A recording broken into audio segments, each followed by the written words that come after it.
Hello, happy Thursday. I hope wherever you are that you and your loved ones are safe and well, that you're having a good week and a good day. I just wanted to give a quick update on the doctor's appointments that I had this week. They went well. Over the weekend, I had some substantial spasms in my hand and in my right foot, which was a new one. The hand I'm used to. That can happen if I'm holding a pen for too long, or if over a couple of minutes, or if I go to lift the coffee pot in a couple of seconds, it'll just kind of claw and I have to,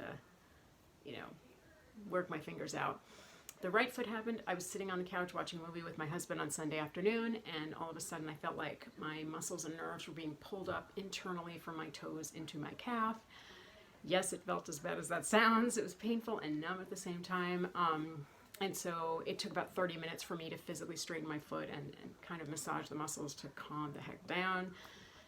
And he told me something interesting. We know I'm dehydrated just from dry skin inside my mouth and my lips and everything else.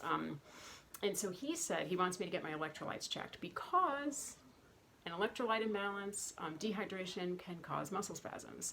And so we're going to get that done soon. But obviously everybody tells me to drink more, and, I'm doing all that. And anti-inflammatory also, because I tweaked my neck somehow over the weekend. I really kind of woke up with it, and it was very painful. It was doing better. Today it's feeling a little bit worse. But he said that the muscles in my neck and back are so tight that anything can strain it and hurt it. And so it could be as simple as sleeping wrong or turning quickly or, whatever.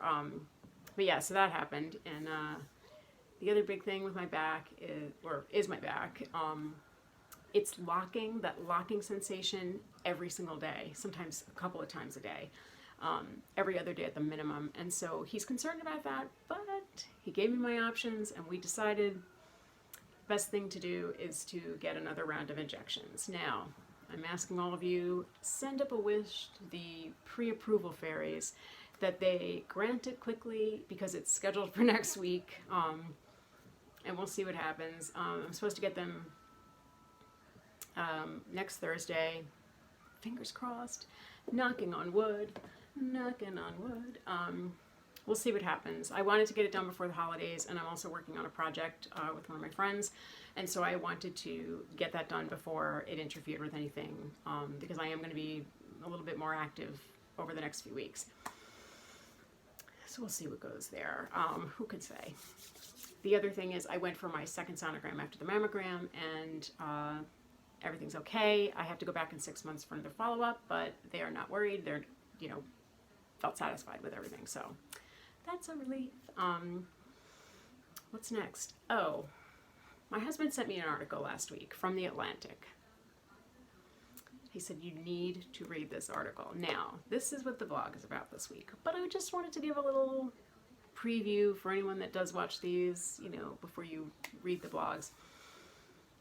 The author is a physician who talks about how there are quite a few physicians who have been presenting with COVID-related side effects, symptoms, long-term situations, and they're not being believed by their colleagues.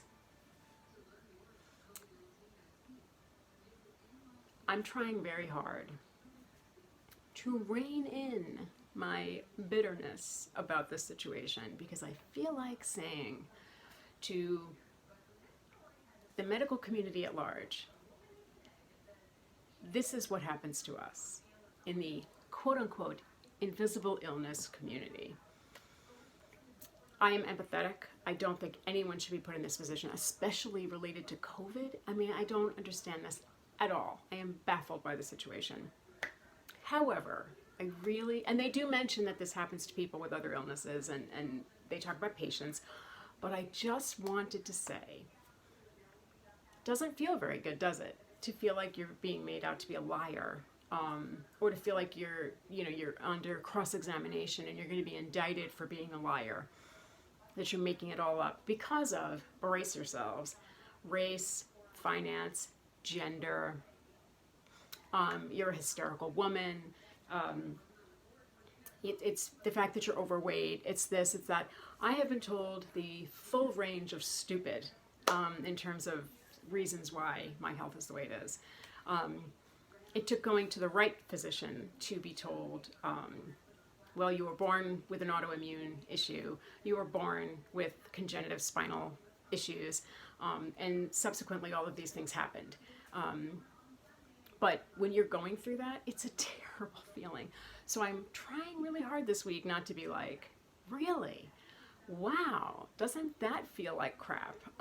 Because I don't want anyone to be in that position, and I don't want to be as bad as the people that have done it to me and to countless other patients in the, this is what sick looks like community. Because if you don't go into a doctor's office with an obvious, rash, broken limb, definite diagnosis that can be verified, there is no test for CRPS. Yes, they can see my arachnoiditis on a scan. It's pretty obvious and my symptoms match up. They can't see CRPS on a blood test. There's nothing, that doesn't exist. And so if you looked at me, would you think something was wrong with me? No, probably not. Here we are. So I found the article very interesting. I found it very informative. I found it very aggravating. And I really, really, really want this to be a learning moment for the medical community. Like, it feels really bad when people do it to you. Please don't do it to your patients, and spread the word. Don't do it to your patients. This is not, rocket science. Instead of dismissing somebody outright for disgusting reasons, like their finances, or dismissing them because of their race, I mean, my gosh, and questioning the validity of why they're there. Oh man, read the article. I'm going to include a link because it's worth a read. This is what happens to people when they go to the doctor. And I think we all need that lesson. We all need that wake-up call and the reality check of this is what happens. Women, more often than not, are dismissed as being hysterical. We're hormonal. It must be menopause, or you're getting close to menopause, or this makes me angry and I'm trying not to be. So I'm just going to leave it there. I did go and get my hair cut, which is why it's nicely blown out straight, because there's no way in heck I could do this myself. I got the color done also, and it was nice to see the woman that's been doing my hair for, I think, close to 10 years, or maybe 10 years. She's amazing, and we've been communicating since the pandemic started, but it was nice to see her in person and just spend some time talking to her and everything. We all wore masks. Everybody was vaccinated.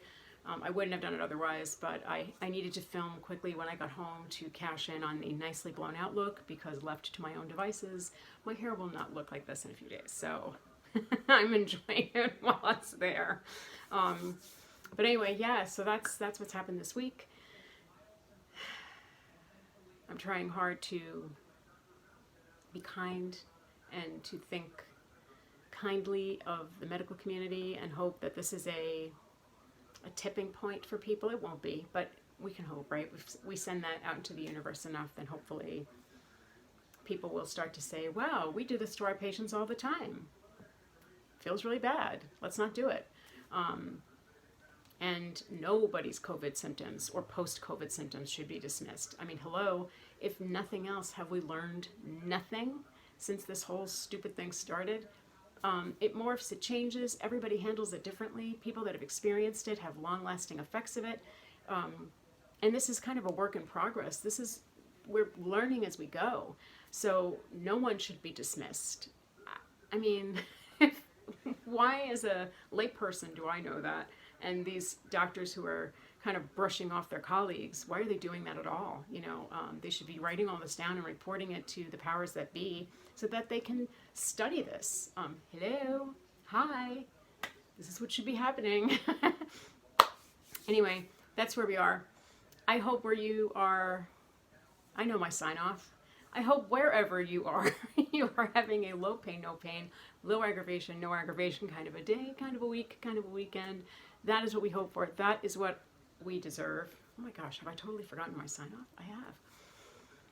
And I hope you have a wonderful night. I'll see you tomorrow via the blog next week for another video. Take care, be well, bye.